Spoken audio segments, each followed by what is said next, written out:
있으리라.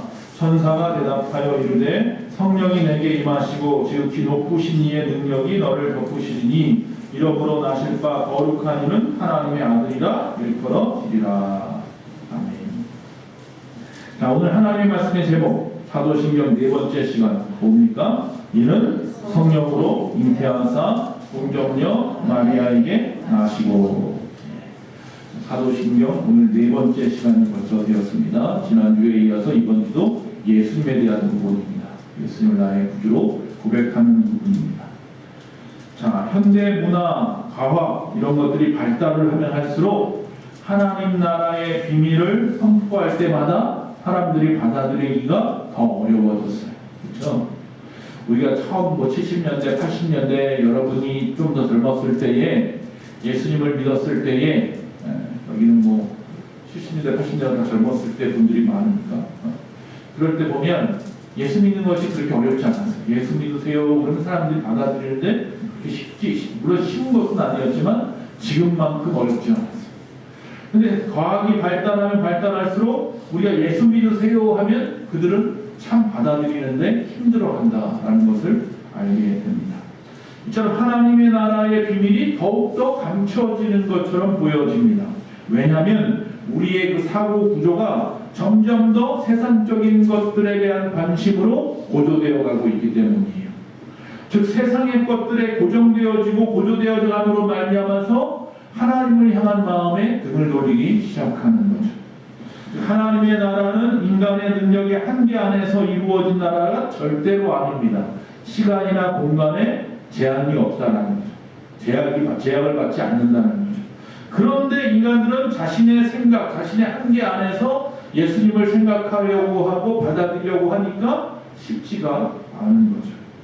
그래서 우리는 하나님 나라의 신비를 갖다가 어떻게 전할까라고 할 때 쉽지 않은 이 방법 중에서 예수님의 탄생에 대해서 우리가 좀 이해하고 우리가 알고 또 그 부분을 갖다가 그들에게 자신 있게 전해야 할 이유가 사명이 있다라는 것입니다. 예수님의 탄생, 다시 말하면 성탄이라고 하죠. 이 성탄이 놀라운 임재, 즉 하나님의 놀라우신 우리 가운데 임재하심을 잘 보여주는 사건이다라는 것. 특별히 예수님의 동정녀 마리아를 통해서 이 땅에 태어났다라는 것은 예수님 안에 신성과 인성이 연합되어 있다라는 것이기 때문입니다. 자, 그래서 오늘 말씀을 봅니다. 예수님이 이 땅에 탄생하신 방법을 오늘 말씀하고 있어요. 예수님이 이렇게 이 땅에 어떻게 탄생했느냐 두 가지 방법이에요. 첫째는 뭐라고요? 성령으로 잉태하사. 두 번째는 뭐예요? 동정녀 마리아에게 나시고. 이게 뭐예요? 예수님이 이 땅에 탄생하신 방법이에요. 그러니까 오늘 말씀은 이 두 가지를 보는 거예요. 특별히 성령으로 잉태하셨다라는 이야기는 예수님은 누구라는 거예요? 하나님이시라는 거죠. 즉 신성에 대한 이야기를 하는 거고요. 또 동정녀 마리아에게서 나셨다라는 것은 뭐예요? 예수님이 인간의 몸을 입었다는 거죠. 즉 인성에 대한 이야기를 하고 있는 겁니다. 자, 하나님이신 예수님이 이 땅에 우리를 구원하러 오실 때에 그 신성과 인성을 동시에 다 가지고 이 땅에 나타나셨다, 태어나셨다라는 거죠. 그러니까 예수님은 이 신성을 갖추기 위해서 부정모혈, 다시 말하면 아버지와 어머니 사이에서 태어나지 않았어요. 부정이라는 게 없어요. 아버지에서는.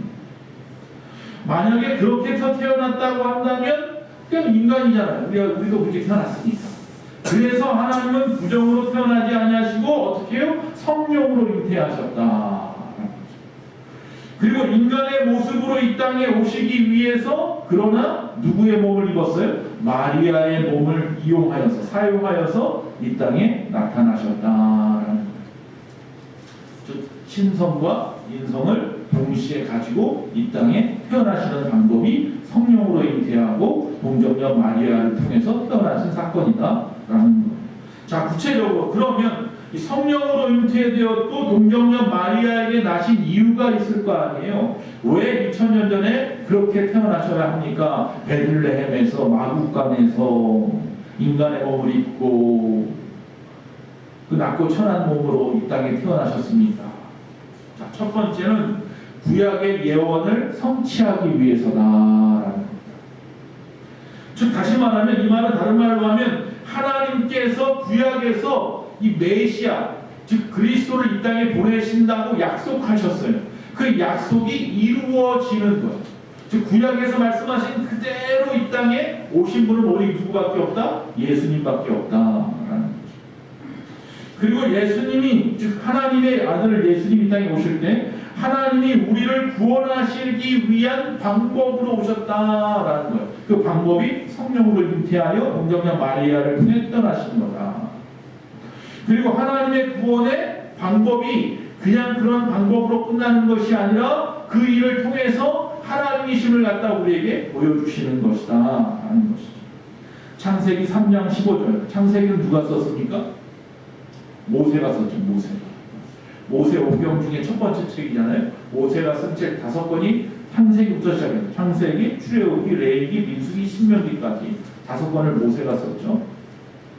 그 중에 첫 번째 책, 천지를 창조하셨다는 내용으로 시작하는 이 창세기 3장 보면, 3장 15절에 보면, 즉 지금으로부터 모세가 3,500년 전에 쓴 거예요. 오래된 일이죠. 근데 그때 하나님께서 모세를 통하여서 말씀하시기를 뭐라고 말씀하셨냐면, 하나님의 독생자 예수가 처녀의 후손으로 이 땅에 태어나셔서 죽으실 것과 또 인류를 멸망시키려고 하는 그 사탄의 근본 세력을 예수님께서 오히려 멸망시킬 것에 대한 예언을 이미, 아니 창세기 세상을 창조하시면서 아담과 하와가 죄를 지어서 이 아담과 하와가 에덴 동산에서 쫓겨나면서부터 이미 하나님은 뭐예요? 구원의 계획을 갖고 계셨다. 이미 계획이 다 있으셨어요. 그걸 이미 우리에게 모세를 통해서 말씀해 주셨어요. 이미 창세기가 시작되면서부터 이미 하나님의 아들 예수님이 이 땅에 어떻게 오셨고 어떻게 될 것이며 왜 오셨는지가 정확하게 나와 있는 거예요. 한번 읽어볼까요? 창세기 3장 15절입니다. 내가 너로 여자와 원수가 되게 하고 내 후손도 여자의 후손과 원수가 되게 하니 여자의 후손은 내 머리를 상하게 할 것이요 너는 그의 발꿈치를 상하게 할 것이니라 하시고 그랬습니다. 여기서 도대체 내가는 누구고 너는 누구예요? 내가는 하나님이고 너는 마귀를 말하는, 사탄을 말하는 거예요. 그러니까 하나님이 사탄으로 여자와 원수가 되게 하시고 그 후손도 여자의 후손과 원수가 되게 하리니 여자의 후손은 내 머리를 상하게 할 것이고 그리고 사탄은 그의 여자의 후손의 발꿈치를 상하게 할 것이다 그랬어요. 지금 여자의 후손은 누구예요? 여자는 마리아인 것 같고 인류를 말하는 거고 그 후손은 누구예요? 예수님. 마리아를 통해서 이 땅에 태어나신 예수님께서 마귀의 머리를 상하게 해요. 이미 죽은 거나 마찬가지예요. 아직 죽지는 않아요. 예수님 2000년 전에 십자가에서 부활하심으로 말미암아 마귀의 머리를 상하게 한 거예요. 마귀는 기껏해야 뭐예요? 예수님을 십자가에 달아버렸어요. 발 뒤꿈치 정도 상하게 한 거예요. 이해가 되십니까? 사탄은 예수님의 발 뒤꿈치 정도나 상하게 하는 거였어요. 그는 그게 전부인 줄 알고 야 이게 끝이다 했지만 오히려 예수님이 부활하시면서 죽음을 깨고 이겨나가심으로 말미암아서 우리에게 부활의 증거가 되어주심으로 말미암아서 모든 사람에게 구원을 베풀어주는 놀라운 역사를 통해서 오히려 마귀가 머리를 한 대 꽝 맞아버리는 거예요. 머리가 상해버리는 거예요. 다시 오시면서 마귀는 이제 완전히 저 지옥불로 들어가는 거죠. 이미 다 약속하셨단 말이죠. 또 이사야를 통해서도 예언하셨네요. 이사야서 9장 6절 말씀입니다. 자 이렇게 되어 있습니다. 이는 한 아기가 우리에게 낳고 한 아들을 우리에게 주신 바 되었는데 그의 어깨에는 정사를 메었고 그의 이름은 기묘자라 모사라 전능하신 하나님이라 영존하시는 아버지라 평강의 왕이라 할 것임이라. 누가? 예수님이 한 아기가 우리에서 났어요. 우리에게서. 즉 예수님이 아기의 모습으로 베들레헴에서 우리 가운데서 태어나셨다라는 거잖아요. 이 사건은 예수님이 아직 이 땅에 태어나기 700년 전에 예언한 거니까, 물론 앞에 거는 예수님이 태어나기 1500년 전에 모세를 통해서 예언하셨고 또 이제 700년 전에도 이사야를 통해서 어떻게 오실 것이며 그가 누구인지 잘 이야기하고 계십니다. 그리고 거기서 끝나지 않습니다. 이사야서 53장에 보면 우리가 잘 아는 고난의 장이라고 하잖아요. 고난의 장. 예수님이 태어나셔서 어떤 고난을 받으시고 어떻게 죽으시는지에 대해서 잘 나와 있습니다. 그에게는 그 모양의 품체도 없으시고 멸시를 당하는 몸으로 태어나셔서 그가 우리의 모든 질고 그것을 다 지시고 그가 찔리시고 죽으시고 징계받으시고 그 모든 것이 다 우리의 허물 때문이고 우리의 죄악 때문이고 그를 하여서 우리에게 평강을 주시고 우리가 나음을 입었다 그러죠. 예수님 땅에 오신 모든 이유가 거기 다 들어있어요. 여러분, 이처럼 우리가 예수님이 이 땅에 태어나신 것은 그냥 어떤 순간적으로 하나님께서 갑작스럽게 그 순간이 어쩔 수 없는 상황이어서 그렇게 만들어서 예수님을 보내신 것이 아니라 이미 천지를 창조하시고 인간이 죄악으로 말미암아 타락하는 순간부터 하나님은 이미 그 계획 가운데 있었어요. 여러분이 부모로부터 매를 받을 수, 요새는 때리면 큰일 나는 시대지만 혼이 난다고 따졌을 때 내가 왜 혼이 나? 억울해 할 수 있지만 그 부모의 마음에 더 찢어지는 거예요. 그리고 그 혼을 내는 데에는 분명한 이유가 있어서 혼을 내는 거죠. 예수님이 이 땅에 오신 그 사건을 통해서 하나님은 우리에게 이미 다 계획이 다 있었던 거예요. 그가 십자가에 죽어야 되는 상황인 걸 뻔히 알면서도 이 땅에 보내실 때는 그만한 위대한 계획과 그 뜻이 있는 거죠. 이처럼 하나님께서는 이 성령에 감동된 이들을 통하여서 이 구원의 인류 구원의 역사를 이루시기 위해서 이 독생자를 먼저 이 땅에 보내시고 그를 통하여서 그 모든 예언이 성취됨으로 말미암아 우리에게 역시 마지막 하나 남아있는 구원의 예언도 약속도 이루어지리라. 두 번째, 왜 예수님은 성령으로 잉태하셨고 마리아를 통해 태어나셨는가? 구약의 예언을 이루시기 위함이고, 두 번째는 예수님의 무죄를 위해서, 죄가 없으심, 죄 없으심을 위해서 그렇게 태어나신 거죠. 즉 예수님께서는 성령으로 잉태되시고 동정녀 마리아에게 나심으로 말미암아 예수님은 죄가 없으셔요. 아담으로 말미암아 우리 땅에 태어난 모든 인간들은 그에 인하여 죄책을 가고 또한 이 땅에서 도덕적인 타락성을 가지고 살아가요. 그래서 하나님과 단절되었어요. 즉 아담이 죄를 짓고 그 죄가 그의 자녀에게 흘러간단 말이에요. 유전에. 즉 아담과 하와를 통해서 흘러서 그 자녀에게 유전되고 결국 가인이 아벨을 또 쳐 죽이고 말이죠. 그것이 흘러가는 동안에 수많은 사건들이, 수많은 죄악의 이야기들이 가득 찬죠. 성경에 보면 수많은 죄악으로 가득해요. 그래서 어떻게 해요? 노아의 방주 때 다 쓸어버리시기까지 하셨잖아요. 모세 때 내가 다 죽여버리고 새로운 민족을 너에게 주리라고까지 말씀하셨잖아요. 모세가 차라리 나를 죽여주십시오. 그래서 중고함으로 그 화를 거두시기는 했지만 말이죠. 이스라엘 민족을 전부 다 멸망할 수도 있었어요. 바벨론을 통해서 아수를 통해서 그들을 쳐버리고 몇몇 사람만 포로로 잡아가기로 했죠. 하나님은 이 세상의 모든 것들을 다 쓸어버릴 만한 능력이 있으시고 우리는 그 죄를 끊임없이 흘려 보내왔단 말이에요. 지금까지도 우리 안에. 그러니 인간의 몸을 가지고 이 땅에 태어날 때 아버지와 어머니를 통해서 인간의 성정을 가지고 태어난 그 누군가가 하나님이 아닌 어떤 인간이 그는 하나님의 도구로 선지자로는 쓰일 수 있어도 왕이 될 수는 있어도 그리스도가 될 수는 없단 말이죠. 인간으로서는 도대체 우리를 구원할 수가 없어요. 그도 역시 죄가 있기 때문에 죄싹이 그 안에 있기 때문에 의인은 없나니 하나도 없단 말이에요. 방법이 없어요. 우리 스스로는 구원할 능력이 인간에게 아무것도 없는 걸 하나님은 너무나 잘 알고 계셨어요. 그래서 인간이 하나님께서 예수님께서 이 땅에 태어날 때 부정모혈로 태어나면 안 된다는 거예요. 즉 요셉과 마리아를 통해서 태어나면 안 된다는 거예요. 그러면 그도 역시 죄가 있는 것이고 그 죄의 유전으로 인하여 그가 우리를 위하여 구원한다는 것은 말이 안 되는 거예요. 자기의 죄나 구원하라고 해라. 그렇게 되는 거죠. 너나 잘하세요. 이렇게 되는 거죠. 인류의 죄를 구원하실 수 없습니다. 그렇기 때문에 예수님은 죄가 없이 태어나셔야 했기 때문에 아버지를 빼고 아버지와 어머니의 관계가 아닌 성령으로 잉태하실 수밖에 없었던 거예요. 그 방법은 뭐예요? 죄의 유전을 차단하기 위해서. 이해가 되셨으면 좋겠습니다. 오직 성령의 역사로 그리고 남자를 모르는 이전에 아이를 낳았다든지 관계를 한 것이 아닌 처녀의 몸을 통해서 이 땅에 태어나신 거죠. 히브리서 4장 12절에 그래서 우리에게 있는 대제사장은 우리의 연약함을 동정하지 못하신 이가 아니요 모든 일에 우리와 똑같이 시험을 받으신 이로되 뭐가 없다? 죄는 없으시니라. 그래서 예수님은 죄는 없으시다. 고린도후서 5장 21절에 하나님이 죄를 알지도 못하시는 이를 예수님을 우리를 대신하여 죄로 삼으신 것은 우리로 하여금 그 안에서 하나님의 의가 되게 하려 하심이니라. 우리를 구원하기 위해 구원자는 어떻게 해야 돼? 죄가 없어야 돼. 근데 인간은 아니야. 인간은 다 유전된 죄가 가지고 있어요. 살아가면서 수많은 자범죄도 짓네. 그래서 온전하신 분, 그분은 바로 성령으로 이렇게 되신 예수님밖에 없는 것이죠. 자, 세 번째, 예수님의 무죄를 위해서라고 두 번째 말씀했고, 세 번째, 예수님의 신성을 위해서 그렇게 태어나셨다.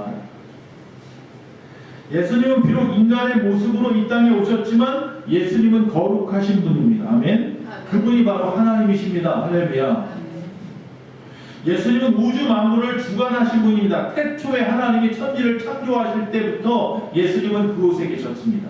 그래서 요한복음 1장에 말씀으로 계셨다 그랬습니다. 말씀이 곧 육신이 되어 이 땅에 오셨으니 그가 예수 그리스도인 거죠. 세상을 하나님 뭐로 지었다? 말씀으로 지었다고 했잖아요. 바로 예수님이 그 천지 창조를 창조하신 이인 거예요. 그가 바로 예수님입니다. 그래서 예수님은 바로 거룩하신 분이요 바로 그분이 하나님이신데 예수님은 우주 만물을 주관하시는 분이었고 또한 우리의 생명의 주인이시죠. 베드로가 고백합니다. 주는 살아계신 하나님의 아들이요. 할렐루야. 믿으십니까? 네. 하나님의 아들입니다. 인간의 아들이 아닙니다. 예수님은 신성하신 하나님으로 이 세상에 오신 거예요. 다만 인간의 육신의 몸을 입고 오셨을 것뿐이죠. 십자가에 죽기 위해서. 이 일은 이미 누가복음 1장 31절에 천사가 증언을 했고 또 오늘 본문 말씀, 우리가 읽은 말씀 누가복음 1장 34절 35절에 마리아를 갖다 통해서 말씀하십니다. 다시 한번 읽겠습니다. 오늘 본문 말씀을. 마리아가 천사에게 말하되 나는 남자를 알지 못하니 어찌 이 일이 있으리까? 천사가 대답하여 이르되 성령이 내게 임하시고 지극히 높으신 이의 능력이 너를 덮으시리니 이러므로 나실 바 거룩한 이는 하나님의 아들이라 일컬어지리라. 할렐루야. 성령으로 잉태한다고 분명히 말씀했죠. 그리고 너 마리아 동정녀 마리아를 통해서 태어나는 것뿐이야. 다시 말하면 뭐예요? 마리아의 자궁을 빌려서 태어나신 것뿐이야. 근데 이 부분에 이 마리아가 예수님이 또 태어날 때 하나님께서 천사를 통해서 그의 이름을 임마누엘이라 하라고 그랬죠. 예수님을 다른 말로 뭐예요? 임마누엘, 우리와 함께 하시는 분이라. 이 카톨릭의 오해가 여기서 시작되죠. 자, 임마누엘이라 하리라, 우리와 함께 하리라. 그가 우리와 함께 한다고 할 때 마리아가 뭐라고 하면 예라고 받아들였어요. 아니요, 그런 일은 있을 수 없어요. 믿지 못합니다가 아니라 믿습니다. 예 했단 말이에요. 그 예한 말을 그들 순명이라고 말해요. 카톨릭은.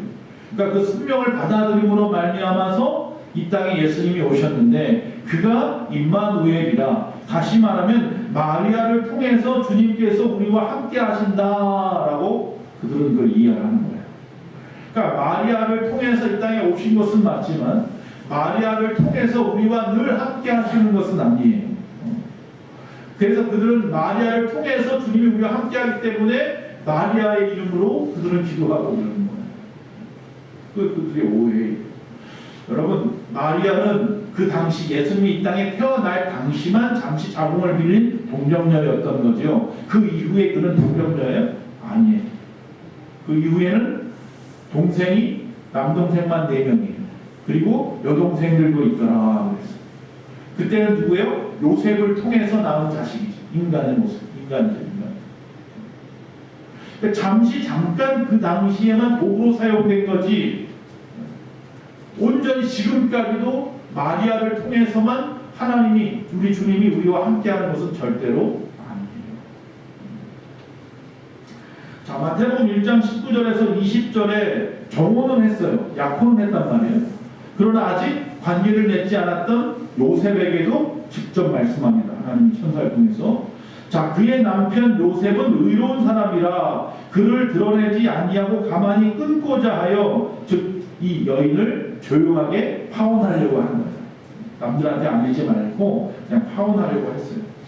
그럴 때에 주의 사자가 현몽하여 이르되 다윗의 자손 요셉아, 내 아내 마리아 데려오기를 무서워하지 말라. 그에게 잉태된 자는 성령으로 된 것이라. 하나님이랍니다. 하나님. 자, 요한복음 6장 44절에도 예수님이 스스로 알아요. 자신이 하나님인 걸 알아요. 자, 나를 보내신 아버지께서 이끌지 아니하시면 아무도 내게 올 수 없으니 오는 그를 내가 마지막 날에 다시 살리리라. 그러니까 예수님도 이 땅에 왜 오셨는지 알아요.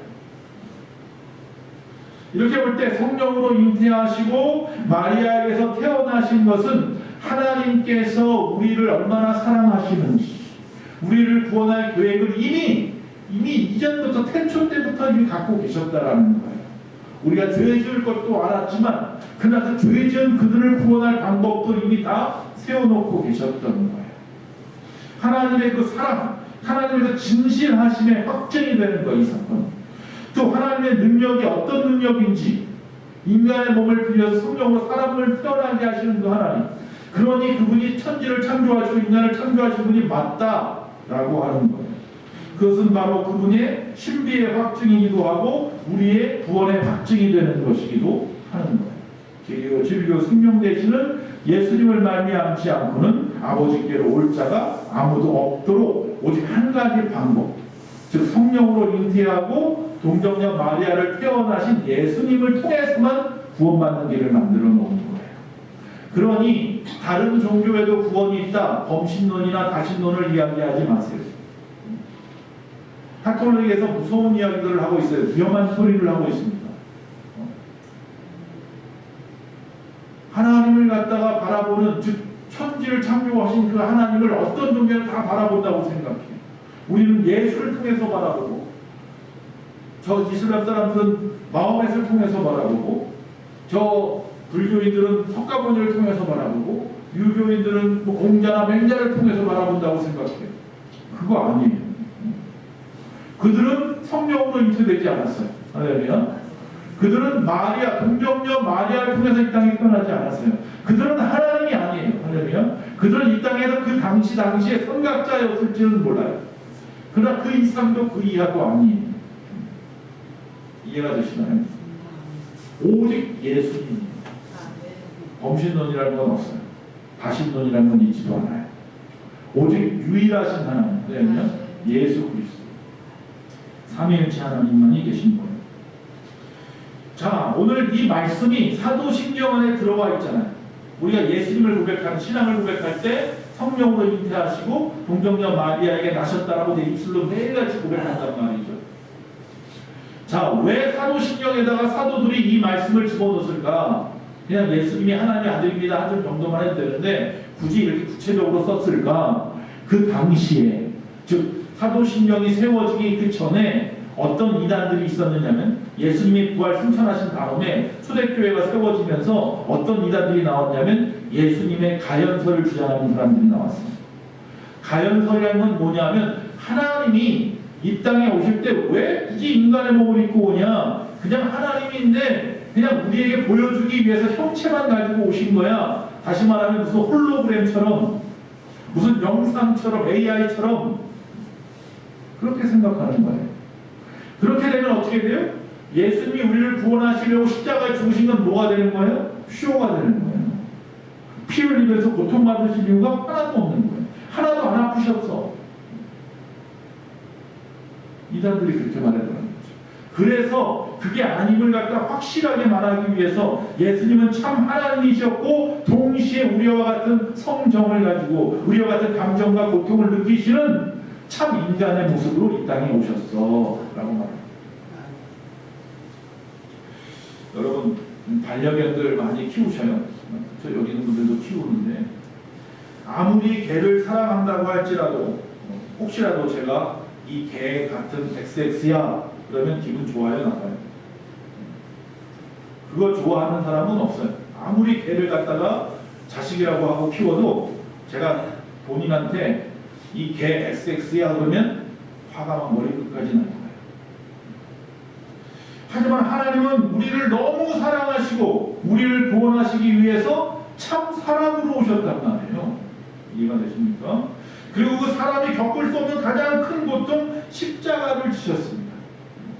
말뿐만이 아니라 그냥 말뿐인 사랑이 아니라 참 사랑의 실천을 우리에게 보여주셨다. 그러기 위해서 스스로 인간이 되셨어요. 내가 너무나 인간을 사랑해서 스스로 인간이 되셨어요. 우리가 아무리 반려견을 좋아도 개가 되고 싶은 사람은 아무도 없어요. 그런 분 계십니까? 이 땅에 잠깐 사는 동안 말 그대로 반려로 하는 동안에만 같이 천국 갈 일은 없어요. 이 땅에서만.